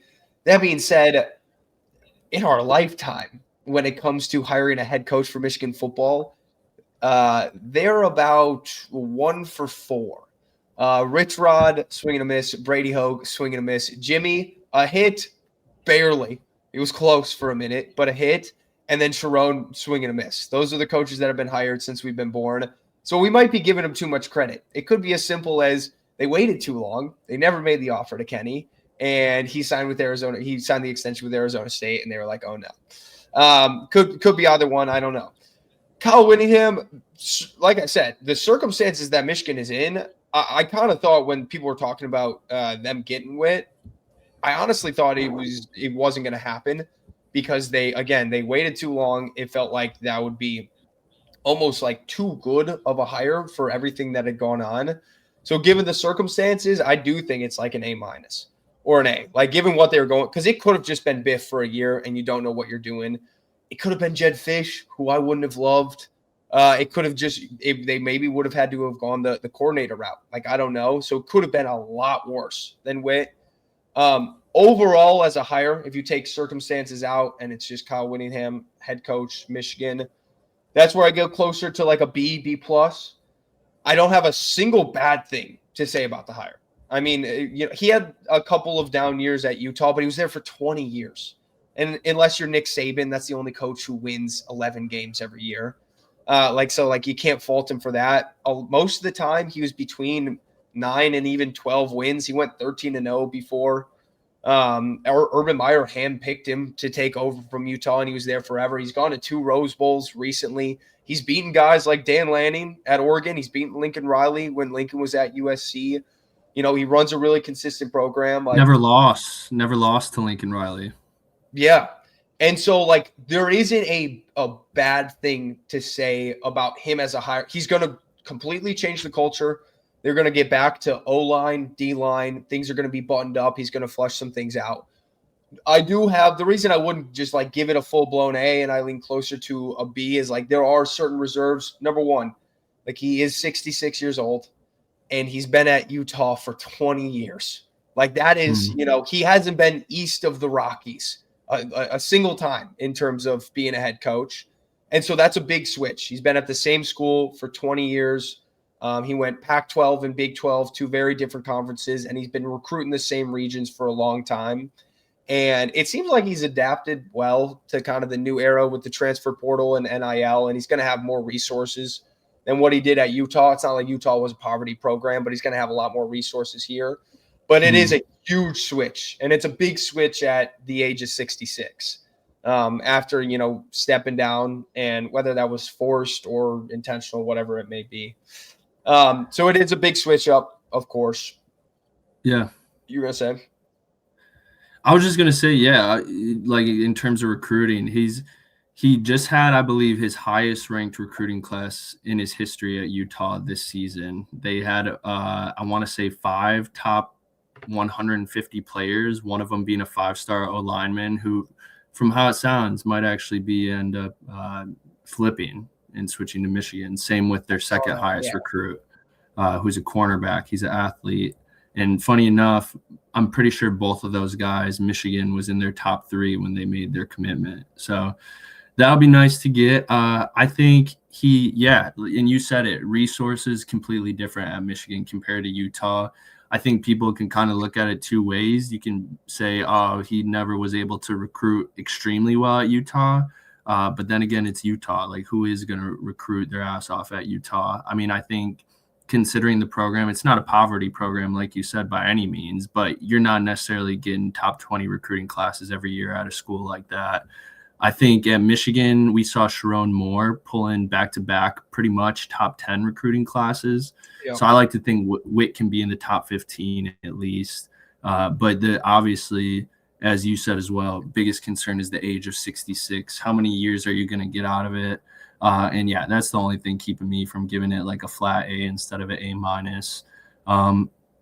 So yeah, I think it's gonna honestly work out well, at least for 3 seasons at minimum. Yeah. I think you're out of those 3 seasons, you're bound to at least get 2 where he wins you 10 games, which hopefully gets you in the playoffs at that point. And yeah, I'm excited to see it. So he's undefeated against Lincoln Riley, and I'm pretty sure he has a winning record against Dan Lanning. And the other thing that kind of leads me back to the Kenny Dillingham, leads me to believe Witt might have been higher than Dillingham on their list from the jump, is because he stepped down the day after Sharon Moore got fired. I saw that. And so, weird, yeah. Yeah, and so that kind of makes me think he already kind of had it in the back of his mind, but then he sees that the Michigan job opens up, and he's like, all right, yep, it's time. And he potentially maybe had a preliminary conversation the day after. Who knows, though? That's speculation. Yeah, no, I think he's not going to have bad seasons, and the way that the Big Ten is right now, we just talked about Penn State and the situation they're in. Michigan State, just talked about that. Indiana's had some incredible season. Ohio State, they are what they are. USC has been up and down, middle of the pack, upper echelon kind of, but then it's filled with a lot of Minnesota, Purdue, Northwestern, Maryland. The schedule is going to be favorable for them in most seasons, and they're going to be the most talented team on the field most games. 95% of your games, you're going to be the most talented team. And so, I mean, it's really only Ohio State and Indiana are the two that like raise questions in my head of how's Which he is going to be crazy able to say. Like that's play just against them. Indiana, OSU and Indiana. Like that is it still like doesn't feel right. But Signetti It is that guy. doesn't. He is that guy. And because, like, as I mentioned earlier, like, he's got winning records against Lincoln Riley, Dan Lanning. And so even if they might have the better team some years, at least you've seen him beat those coaches already in head-to-head matchups at a lesser school in Utah. So, yeah, I mean, it is insane. But Indiana and Ohio State are really the only two schools that you can have questions about him coaching against, which is a great position to be in, honestly, if there's only two teams in the league that you're really worried about. And like even if you go back, granted, that year Ohio State they played most of their starters sat and they dropped 48. But they did play Ohio State in the Rose Bowl, and I think it was like 48-45. That is when JSN had like 340 yards and CJ Stroud went stupid. But still put up 45 points on him, kept it close. And that was with Utah, and like they weren't even meant to be there. They were like 10-3 or something going into it. So yeah, and in terms of comparing him to Sharon Moore, this is as massive of an upgrade as it gets. You're literally going from a guy who had no business, no experience to be in his position to a guy who's honestly overqualified for this job he just took. And that saying that about the Michigan job is crazy, but he is. Like, this is as qualified of a guy as you can get pretty much. Yeah, no, I agree. And like I said, the situation that they were in, this is just gonna, because nobody is expecting, even if you talk about Kalen DeBoer, nobody's expecting Witt to go win you a national championship. They're not. They're kind of expecting him to come in and just right the ship, and what he does after that is kind of the cherry on top. But like, get things right, get him back to being competitive. And like I said, even if this is a Michigan team who next year, given their schedule, only wins like 8 games, I promise you the on the field product is going to look significantly better and more consistent than what we saw this year out of a 9-win team. Like it just will, without a doubt. I fully agree. And I think even with that, is it possible they only win 8 games? It's for sure possible, but I think that's their floor, to be honest. I can't see them losing, or I can't see them winning less than 8 games. I mean, I broke the schedule down yesterday, and the 4 real tough games is you got at Oregon and at Ohio State at the very end of the season. Those are obviously the 2 games Michigan's not going to be favorited in. But the other 2 games, you have Oklahoma and you have Indiana at home, and those are both teams that are going to be losing a ton this offseason, especially Oklahoma. They're going to be losing a lot on that defense, and they're obviously losing pretty much everything on their offense. So I think Michigan will probably be favored in that one at home, to be honest, in Ann Arbor. And then same thing with Indiana. Obviously, we'll see what they do in the portal, but I pretty much just think Michigan's going to be favored in that one at home too, unless they go get someone amazing to play quarterback in the transfer portal. And they could be nasty again. But I'm just talking in terms of who's going to be favorited. I feel like that early in the season could be Michigan, because I'm pretty sure that's their first Big Ten game is they got Indiana at home. That's fair. They did get Mendoza from the portal this year. Yeah. And they could lose, but I do think Michigan will be favored in that game. And they have Mendoza 2.0 on their bench. They got his brother, who, hearing from Indiana fans, I guess he sucks. But you never know. Would be funny if he just took over. You know what? I wouldn't even be mad about it. Breaking news. This will be really funny. Kreitz just downloaded Sora. He said, yeah. So this app is crazy. We gotta.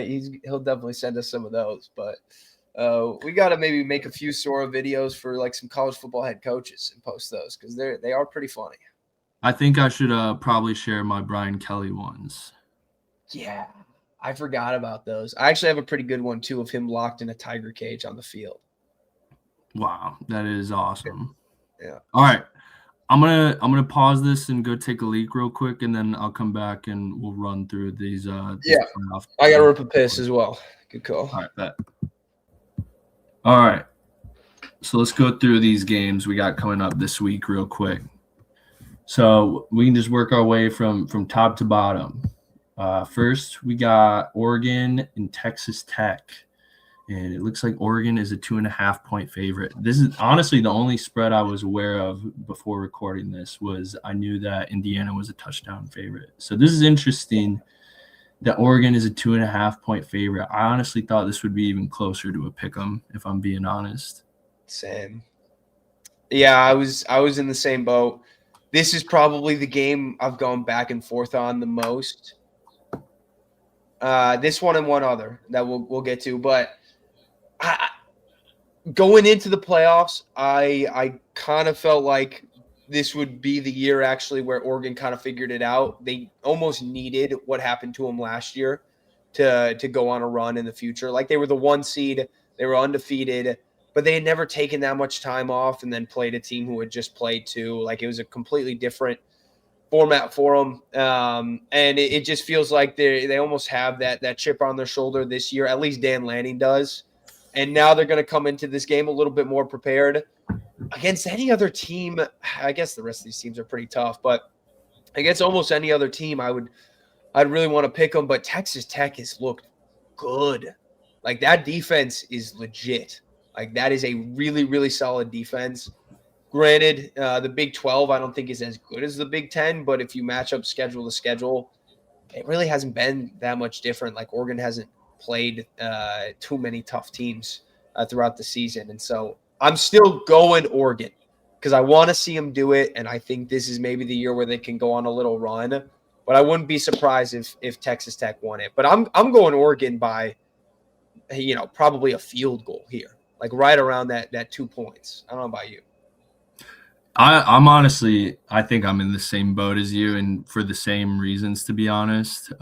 Texas Tech, honestly, is probably my favorite team in this whole playoff bracket right now. I just like the energy they're bringing to the playoffs this year. I like the energy they're bringing to college football in general this season. And I just sat here and talked about how good of a hire Coach Whittingham was and his record, like against these amazing coaches. And Texas Tech beat the piss out of Utah this year. It was the only game that Utah genuinely got shit on in. They were close against BYU, and they won 10 games outside of that, but Texas Tech handled them.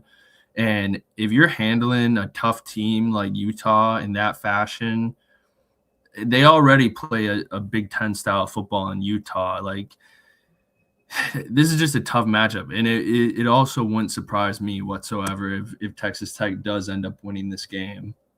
How I kind of felt about it before you just talked was I felt like I wanted Oregon to win for our friend Dave. Shout out to Dave. I know. But I felt like this just feels like Texas Tech is going to win this one. And I was going to say I was going to bet on Texas Tech and take the plus money.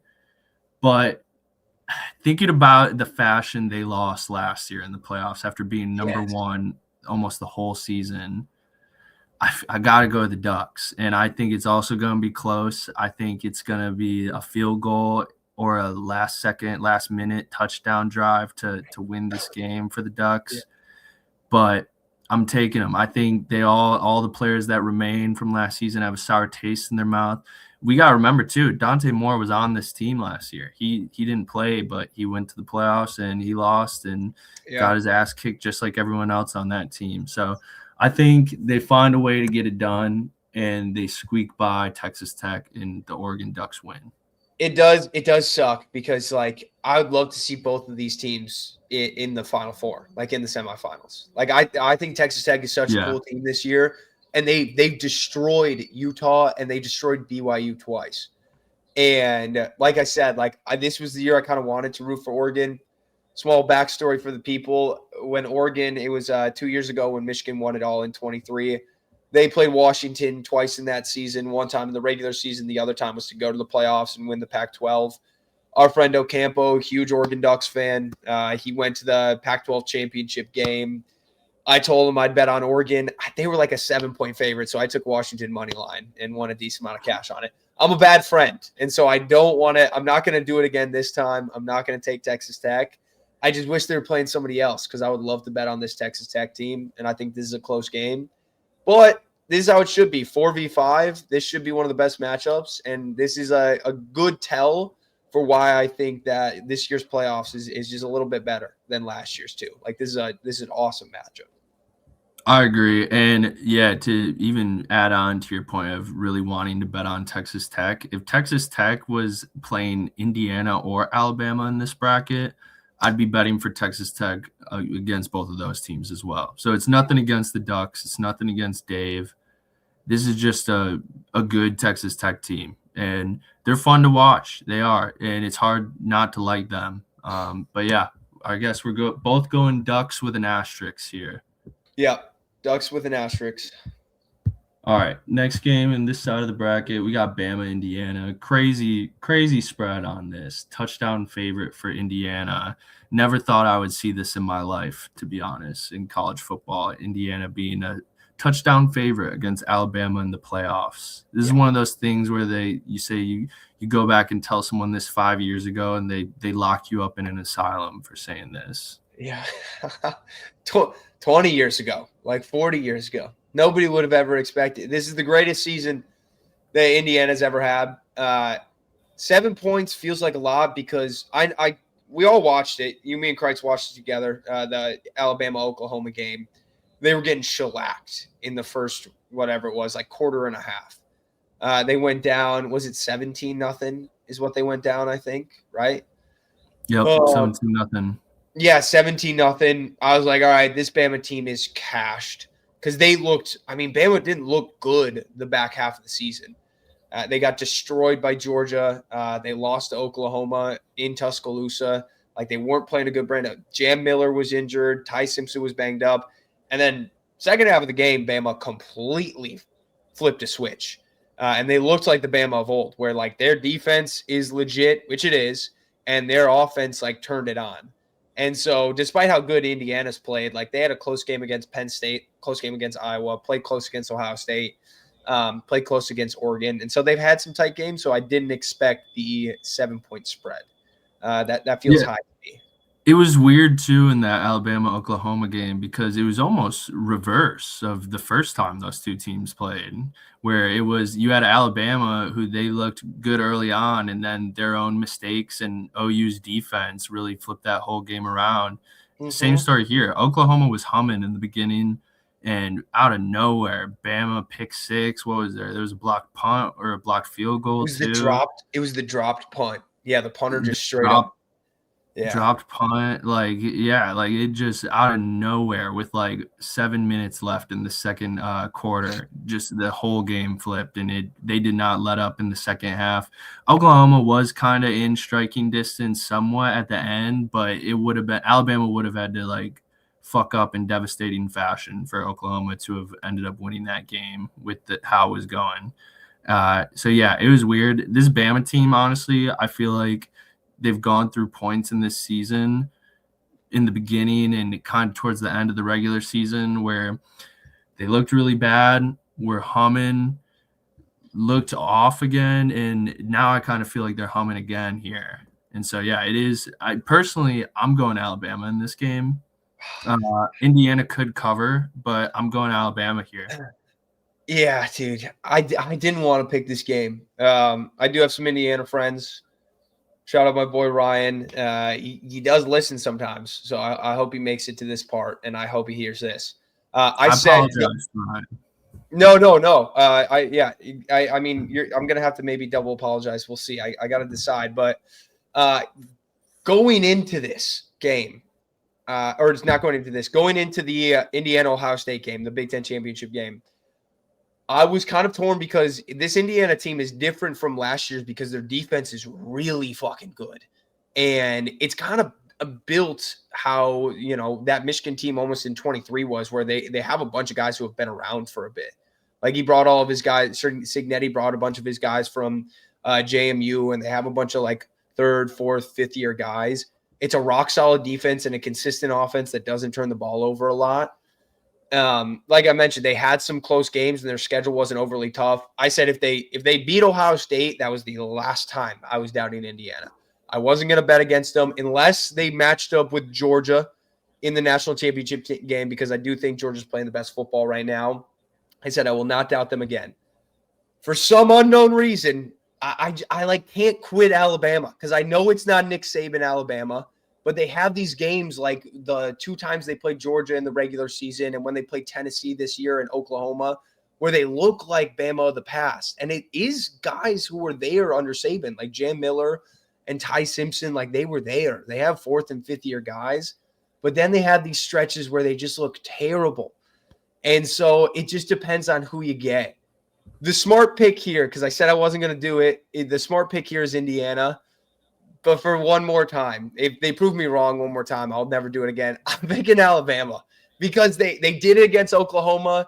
And, you know, Ty Simpson's in his 4th year. Jam Miller's in his 4th year. There are guys there who, you know, were under Saban and know how to prepare for playoff games. And, you know, even though they weren't starting on those teams, I feel like they can do it and get it done. Kalen DeBoer has been there before, right? Like he's been to a national championship. No disrespect to Signetti, but this feels a tiny bit like Oregon OSU did last year. Like a little. I expected Oregon to win that one, but it's giving me though. Not saying Bama's going to win it all, but it's giving me those vibes of like Bama's a team that didn't play well down the stretch, kind of made a statement in their first round playoff game. Indiana's the team that surprised people, and their big win during this season was against Ohio State, just like Oregon last year. Now everybody's expecting them to go in, Rose Bowl, take care of business. Feels eerily similar. Yeah, I agree. I was literally going to say that too. To be honest with you, the only teams that ever go undefeated and actually win the Natty are teams with generational players on them. And not to take anything away from Indiana or even Heisman Doza, I just don't think that's what this team is. I think if you compare this team to the last few teams that went undefeated and won the Natty, it's not even close in terms of like Indiana. If they did somehow go and win the Natty this year and go undefeated, I still would take any of the last few undefeated champions over this Indiana team, like 2023 Michigan, 2019 LSU. Like those are just different caliber teams, in my opinion. If I will say this though, if Indiana finds a way to win this game against Alabama, I will not doubt them for another game. I think you can't. Never again. Yeah. They'll be my new pick to win the bracket if they win this game, and I'll be taking back what I said about Michigan being favorites against them at home next season, because that won't be the case if they win out and finish the season as undefeated national champions. So we'll see. So you're going to Alabama on this? I'm going Bama, and I think the last thing too is like what's been the most impressive part about Indiana is like it has been their defense. Their defense was crazy against Oregon. It was crazy against Ohio State. It's been really good all year. But that's also like kind of the reason that I haven't just been unanimously picking them is like their offense actually hasn't looked the same outside of that 70-point game against Illinois. Like their offense until the 4th quarter struggled mightily against Penn State, struggled heavily against Iowa, was pretty average against Oregon, right? Like Mendoza even threw a pick 6. And it's not like outside of he had in the Big Ten championship game, he had that throw to Surratt for the touchdown that was a seed, and then the throw to seal the game as well. So it hasn't really been like their offense was blowing folks out like it was last year. Their defense is just very much improved. And so, dude, I don't know. Maybe I am disrespecting them, and their defense just is that good, and their offense is good enough, right, to get it done. But I'm going Bama. And if Indiana proves me wrong, I apologize. I'm an idiot. It was right in front of my eyes. I should have seen it. But I'll pick against them one more time, and that's if they play Georgia in the Natty. That would be the only other time. I will say too, dude, a revenge. Even if this is what's crazy is I'm saying if Indiana wins this one, I'll pick them to win the rest of it.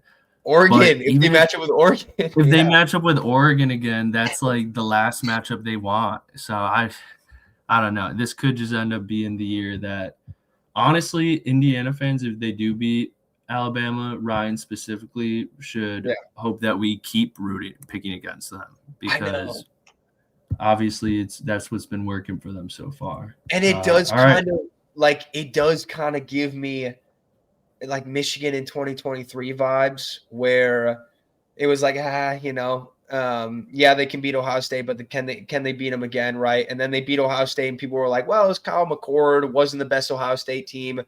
Then they went to play Bama, and it was like, all right, sure, maybe they beat Ohio State. Are they really going to beat Bama? They'll lose in the playoffs again. Then they beat Bama in overtime, and it's like, well, it wasn't the same Nick Saban Alabama team.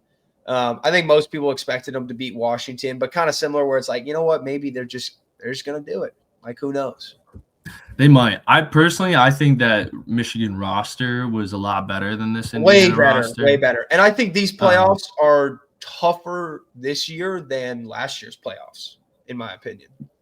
I agree. Yeah. So we'll see. Who knows? We might be eating crow, as Kreitz would say, after this week. But I'm not gonna lie. I feel good about taking Alabama here.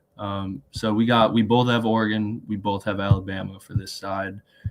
Ole Miss, Georgia. This one should be fairly obvious and fairly quick, I feel like. Georgia's my team, and I believe you said your team as well that you're taking at the moment to win this whole thing. Yep. And we just bashed Ole Miss's coach and said he was a horrible hire. Yeah. So I think this is fairly obvious. I'm going to take Georgia and the points here. Yeah, this is my stand on the table pick. I'm taking Georgia in a beatdown, and I'm going to double down and say whether it was Pete Golding as their head coach or if Lane Kiffin was still their head coach, I'm taking Georgia in a beatdown. The biggest thing about Georgia to start this season is their defense wasn't playing very good football, and it was very inconsistent. Their run game was inconsistent. Georgia has been, in my opinion, the best team down the stretch, and they've showed it every which way. With every team that they've played against Texas, against Alabama, like they've done it week in, week out. I'm taking Georgia by 10 plus, and I think it could be worse. I agree. Yeah, I think it's going to, I would say 10 plus I feel really good about, and I could even see it being a lot more than that. Yeah, dude. Yeah. Yeah, we'll see there. I mean, honestly, though, same thing. If Ole Miss somehow does it, then we'll be eating crow, especially with the coach we just bashed. Pete Golding. I know. I'd have to give him credit. I would bump my grade for him up probably a full letter at that point. Yeah, maybe, because it is like he's first-time head coach. Kiffin's been gone for weeks now. And this is like first-time playoff, first-time coaching after a long break. It'd be impressive. But no, they're going to get smoked. I'd actually like to make a score prediction. I'm going 34-10. All right. I like that. If I'm going to give my score prediction, I'm going to go 41-14. Yeah, I kind of wanted to switch mine 41-17. 10 is such a low number. Their offense is good. I'm keeping it 34-10. 34-10. Okay. I like it. Last one here. And this one I've been seeing, obviously, Michigan fan, being on the Michigan side of Twitter. I see a lot of what the Ohio State fans are talking about, and they have recently been beefing a lot with the Miami Twitter fans. I've seen them go as far as to say that Miami fans they hate just as much, if not more, than Michigan fans. And to be honest, I think it all stems from Jeremiah Smith. Jeremiah Smith's from the Miami area. He, I think, had Miami and Ohio State and one other team in his final three when he made his choice. And he went as far in interviews at the bowl game site to even say that if Miami was better at the time, he probably would have went to Miami instead of Ohio State. I saw that. Is, in my opinion, kind of crazy thing to say. You can't say that this week. Like, I saw that, and I was especially, yeah, especially leading into this game. Ohio State is almost a 10-point favorite here. Personally, I think that's a little much. I'm not gonna lie. I think that's disrespecting Carson Beck a little bit, especially right when we just saw, obviously Indiana's the number one team, but we just saw Indiana beat Ohio State in the Big Ten championship game. I think a little bit of this is kind of factoring in last year too, where Ohio State ended up going on a crazy run after losing a game and losing to Michigan. So that might be playing in here, but I honestly think this is going to be a really low-scoring game. I think I texted you guys my pick for this today, And I'm trying to remember. I think I said 21-10, Ohio State over Yeah, Miami. let I'll me stick with that. let me look. You did say you had a score prediction. I think it was in Financial Freedom. I think it was, yeah. Yeah, yeah. Yeah, I don't remember exactly. I think you did say 21-10. Yeah. Well, that actually all stemmed from the text that I sent in, which was that I've officially made the decision that I'm going with the U. We're Wow. riding with Miami. Yeah, we're riding with Miami. Uh, my brother-in-law Michael, I'm sorry. I do. Ohio State is a better football team. They are more talented. They have a better roster, especially on the offensive side of the ball, right? Julian Sand is better than Carson Beck. Jeremiah Smith and Carnell Tate are better than CJ Daniels and I forget the other wideout that they have. Malachi Tony. Malachi Tony. Yep. Who actually is a beast. He's a freshman, right? Yeah. Bro, he was only a 3-star too. He was a 3-star Right. recruit. Yeah. I think both defenses are really good. Miami's defense, I think, is finally starting to get some credit after what they did at Texas A&M. That game, I think, was that low scoring because the wind was really fucked up. Like they couldn't even kick field goals, and I think that's why both teams struggled to pass a lot. But regardless, what they did against Marcel Reed was really impressive. Like I said, I think Ohio State's a better football team. I'm going with Miami just strictly because of the ACC subplot. Like it's just absolutely hilarious that the ACC champion didn't get in. Ole Miss was the one ACC team to get in. They already beat Texas A&M. It'd be pretty funny if they went and beat Ohio State too. I kind of understand the beef because they played in the early 2000s, and I'm pretty sure Miami and Ohio State that hated each other back then. So Yeah, like that's when Jim Tressel won it, right? that's when Jim Tressel won it. Yeah, I think Willis McGahee like snapped So his leg. wasn't that the game where Miami thought they had won it and then Yes, something happened with an excessive celebration that put Ohio State in like great field position and they ended up winning the game or something I like thought that? it was they got off. They got a PI on like the It, last. It was like with like 5 seconds left. They got PI, and that's it, why they it ended up could have winning. been that too, yeah. I think they. Why did I think that they played twice in the national championship? They maybe did. I thought I remembered something about a player on Miami taking his helmet Because it was off and then definitely getting it was called for a definitely penalty for it. 03. Yeah, I think that would have been the 03 one. You might be right. That's maybe what it was. And that's why they won it. Yeah. And I'm pretty sure that's the same game where Willis McGahee snapped his leg in half, which is like one of the craziest injuries I've ever seen. I've just seen like the highlights, right? But yeah, regardless, I think Ohio State's better, but I'm going with Miami for the subplot. Also, I think this is kind of like the big I don't want to say turning point, but like Ohio State, we've talked about a lot. They've done in the past where they won it in 2014, and then everybody thought they were the best team in the country or top 2 team in the country for like the next 7 years after that, and they had insane rosters, and then they kind of let you down in the playoffs, and they'd lose to either Alabama or Georgia or Clemson. Even if they were, maybe the better team talent wise and had more NFL guys. And a lot of that was under Urban, but Ryan Day's done that in the past. And I think everybody last year was like, oh, they made the switch. They went and won it all. I think these playoffs are a little bit tougher, and it's going to be a little bit more gruesome for them to get through it. And so, I don't know if they will actually lose to Miami, even though I'm picking them. I'm definitely taking the 9.5 because it will be a defensive game. But this is going to be a tougher run for OSU this year as opposed to last year, regardless. 100%. I think in terms of these teams we have left, obviously people say what they want about Tulane and JMU being in it this year, but I think top to bottom, especially this second round, it's infinitely better field than last year, in my opinion, in these games, especially once we get to the Final Four, the semifinal. Yeah, I think these are going to be like 2 of the better games we've seen in a while, honestly, in the college football playoff. So, yeah, I fully agree. I think this game is going to I could see this being like a 7-7 game at halftime, and then Ohio State just kind of runs away with it. I could see that. Yeah, I agree. That makes sense. So, yeah, that's what I'm thinking there. All right, so we we both have the same bracket except for this game right here. So that's Yeah, good. I'm just taking. I'm going left field. I'm going Miami. I just could kind of see it.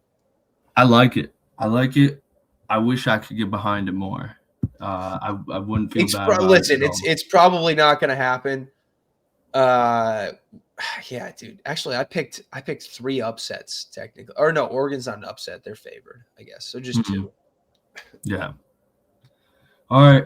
So let's give our breakdown real quick of the prediction for this whole thing. Also, what do you think Kreitz's picks are? Obviously, we don't know all of them. What do you think his picks are for these games? Yeah, okay. So if I were to predict what he's doing and exactly what he would say, he's taking Indiana. He said it earlier. He's not betting against them again. That defense is legit. They already beat Ohio State. He would say, I'm not sure I'm taking the 7 on Indiana, but I'm definitely taking them by a few. But he's like, I'm not betting on Alabama. That's what I think. For Georgia Ole Miss, I think he's still taking Georgia. But he would definitely say, I would love to see Ole Miss because I know he wants to see Ole Miss do it. And, I think he would give him a shot and he would take Ole Miss to cover, but he would take Georgia to win. I have no idea what I think. I would want to say he's going Ohio State in this one right here. State, I think. Yeah, that's what I imagine. I don't know if he's taking the 10 points, but I think he's definitely taking Ohio State to win that one. This one, I think, is the biggest debate up here. From what I've heard in small rumblings from him, it feels like he's going Oregon here. Okay. But it wouldn't shock me if the day of this game he says, I'm going Texas Tech. I think he's going Texas Tech. I do. I could very easily see it. Yeah. I think he wants to see Oregon for Ocampo's sake, but I kind of feel like he's going Texas Tech there. But we'll see. Yeah. I think these 3 we pretty much know exactly where he's going. Yeah. I think this is the one up for debate still. But yeah, I definitely could see him going Texas Tech. But if he does, it's going to be the day of the game right before it. He's going to text us and say, I'm feeling like a Red Raider tonight or something like that. Yeah. No, he would. You'd be like, sorry, Ocampo, but your Ducks are getting smoked today. Yeah.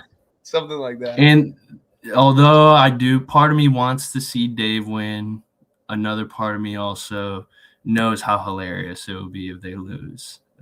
So it's really a win-win, honestly. I'll put it that way for Oregon.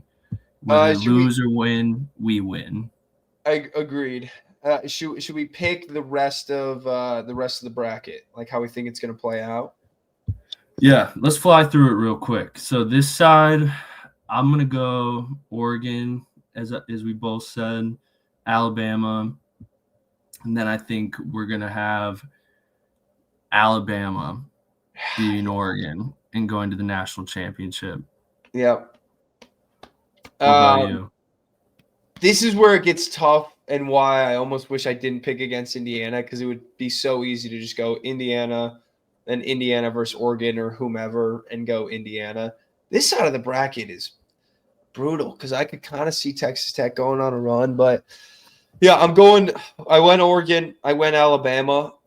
Because of who I'm picking on the other side, I don't know if Alabama's going to do it. I think this is another year where Oregon goes to the Natty and they go on a little run. They've gone before and they've done it. They've been to the playoffs a decent amount now. And, I think Dan Lanning's going to have them ready. And if they can get through Texas Tech, I think they're going to be fired up and they're going to go to a national championship in Miami. Yeah, no, it's valid. I could easily see Oregon going there. I think the Alabama one pick from me is just purely vibes right now. To be honest with you, I think it would actually bode better for Alabama if Michigan hadn't hired a head coach. I think that would have had them, as weird as that sounds, I think Alabama oddly would be playing better. I still think they're going to play well. I just said they're going Natty, but I think if it was still looming like, DeBoer could be leading, that's a little extra fuel to the fire that's fair. That might have helped them. I'm still going to stick with it, Alabama to the Natty, but I could also very easily see Oregon as well. Yeah, I agree. This side down here, I already said it earlier. We kind of touched on it. we both know who we're going with here, I think. Obviously, we got Georgia playing Ohio State. I'm picking Georgia to go to the Natty. Yeah, Georgia versus Ohio State. I think I win Miami though. So That's true. unfortunate because I really want to. I'm picking Miami in this game, but if it's what I would like to see, I'd like to see Georgia versus Ohio State because I think that would just be such a sick game. We saw it a couple years ago and it was awesome. Well, my Carson Beck revenge game also would be sick. Also, Carson Beck revenge game. So I'll stick with it. It's Georgia and Miami. I think we're going to see a classic. We're just going to see an iconic Georgia versus Miami. Miami, nobody's picking them. They're the underdog through these playoffs, the last kind of remaining underdog. And they play Georgia tight, but Georgia pulls it out. And then in the Natty, I think it's going to be a Georgia kind of waxing of Oregon. And I think they kind of take care of business. Maybe they play them tight, but it's kind of master versus apprentice, Kirby Smart versus Dan Lanning. That never pans out right, and so it could never be close, I guess. But Georgia's playing good ball. It never does. Yeah, I also have Georgia winning the Natty. I think obviously Bama beat them once this year, but I think it really is just, especially in the Natty, it's Kirby Smart, old big dog on the block in the SEC, going against SEC rival. Hard to not go Georgia there. Honestly, regardless of who now that like sitting here looking at the bracket, hard to not see Georgia winning the Natty if they do make it there, considering the teams they could play. Yeah. I think low-key the better shot of Georgia making the Natty and not winning it would be if like Ohio State was somehow on the other side of the bracket. Then that would maybe be. But it really does just feel like Georgia's playoffs to win right now, just with how this whole thing is set up. I think, did Christ say also Georgia was his pick to win the Natty right now? I don't remember. So I think he said Georgia versus Indiana. That was his pick. I'm not sure who he picked to win it all. I think he has a future on Georgia, maybe. But yeah, I don't like Kirby is just without a doubt, obviously, like the most experienced coach throughout all of these playoffs when it comes to being in the playoffs, making a national championship, winning a national championship. The next closest is Ryan Day because they did it last year, Yeah. And then DeBoer has been before, and like Lanning's been to the playoffs and stuff before, but it feels like Georgia's playing their best football right now. I'm going to switch it up. I actually think Georgia would smoke Miami, and then if Oregon makes it that far, it'll actually be a close game. But it's more of like a 3-point game whole time, and they win by 10 against Oregon. That would be my pick. And I'd love to see Georgia versus Oregon in the Natty. I think that would be kind of a fun matchup. Same. I think the most fun matchup, this might be, people will say it's the SEC glaze, but like it would probably be one of the highest watched ones, and like it would be guaranteed electric, would be Georgia versus Bama. Like those Natties are so fun. It would be great for the SEC. It just means more narrative. That's for sure. It does. It truly does. Yeah. I'll ask you this too. My uncle this was just a shitty take. But my uncle's obviously a huge Michigan fan. And he told me, he's like, no, I'm not rooting for Miami over Ohio State. He's like, I'm rooting for Ohio State over Miami. And I was like, what? All right, fine. He's like, I hate Miami. He's like, bunch of douchebags. Like, Miami sucks. He's like, you didn't have to live around like early 2000s Miami. I was like, no, just surprising, because like, I was born and raised a Michigan fan and around you my entire life, and you always said I fucking hate Ohio State. So I asked him, I was like, okay, fine. What about Ohio State and Georgia? Like, who are you going for? He's like, listen. He's like, I'm rooting for Ohio State until they play Indiana in the Natty, and then I hope Indiana wins it. And he's like, I kind of did the same thing last year. And I was like, I don't get it. He's like, I'm rooting for the Big Ten. He's like, I'm rooting for the Big Ten. I was like, I get it. I was like, that is what I was told forever growing up. Root for the Big Ten. I was like, it never applied to Ohio State. And he's like, I'm sick and tired of the SEC, Alabama. The only reason they got in was because of the SEC. He's like, I'm tired of hearing it. He's like, I want to see the Big Ten do it again. I'm okay seeing Ohio State do it again. I think coming from a Michigan fan, that's blasphemous. Like that is the Big Ten thing. The Big Ten thing, fine. I don't get rooting for the conference because it doesn't matter now. There's 12 teams. So it's not like you have Yeah. to get into a 2-team BCS. I don't think it's that deep anymore. But if you want to Yeah. root for your conference, sure. But Ohio State was always the one like you don't root for. Makes no sense to me. I agree. That's for people who grew up like us in the Midwest watching college football, and I'm sure it's the same for people who grew up down south. There seems to be a tendency with the boomers of our society where for whatever reason rooting for the Big Ten is the most important thing in the world. I And to don't be get honest, it. never got it growing up. And yeah, No. sure, maybe it meant more back then when you were fighting to either get in the BCS or the 14 playoff. But like you said, especially now where you got 12 teams getting in next year, it could be more even. I just think it's stupid, to be honest. Like, So who dumb. cares? Like, why do I have allegiance to the Big Ten? I don't care. Like, I care about one team in the Big Ten. If I'm going to root for another team in the Big Ten, it's because I think they're a cool team. Their conference has nothing to do with it. Like, I don't know. I think that is crazy. I think rooting for Ohio State to make the national championship is wild as a Michigan fan, especially when they just won it last year. Like, I don't know. And the other thing too is Big Ten teams won it the last 2 years. So why, like, it's not like we have something to prove right now. Like, we've just won it 2 years in a row. Like, who cares that much? Yeah. Uncle, what uncle is this? It's my Uncle Campy. That's him. And Uncle, like growing up, dude, biggest Michigan fan. That like, that I really knew. My whole family was big on it, but like, yeah, he loved Michigan football. Like that was and I think he still does. But it was a bad take. Just a really bad take. Yeah. Uncle Campy, I think you got a little too comfortable with us beating Ohio State the 4 seasons before this one. Yeah. Because you need to reinvigorate that hate, because you should not be wanting Ohio State to win and make it to the Natty. Because your hate for the SEC is that his whole thing was he was so mad that Alabama got in. And I was like, okay, who'd you want in over him? Notre Dame? He goes, no, not Notre Dame. And I was like, BYU. He's like, no, not BYU. And I was like, Vandy. I was like, no. And I was like, okay. He's like, you only think they should get in because you think the SEC is the best. And I was like, that point aside, I was like, I'm okay with Bama getting in. He's like, did you think they should get in? I was like, yeah. And he's like, because you think the SEC is the best? I was like, no, just because the other option. I thought they were better. Now this is painting a bigger picture for me. I'm gonna do a little psychoanalysis on Uncle Campy now. Yeah. I think that he had this hatred, or has had this hatred for the SEC long time. For a long time. But I think you being a poster boy for the SEC now, it doesn't former help. Michigan fan, I think having you in front of him really pushed him over the edge. And he's like, yeah, you know what? I hope Ohio State does beat the SEC and make it to the national championship. So makes a little more sense now. That actually is a funny point, because he brought up numerous times during the conversation. He was like, I just don't get it. He's like, you're the biggest Michigan fan that I knew. He's like, you were a bigger Michigan fan than anyone. He's like, now you just like the SEC? I was like, yeah, no, he has some hurt like towards that for sure. Yeah. That might have been part of it.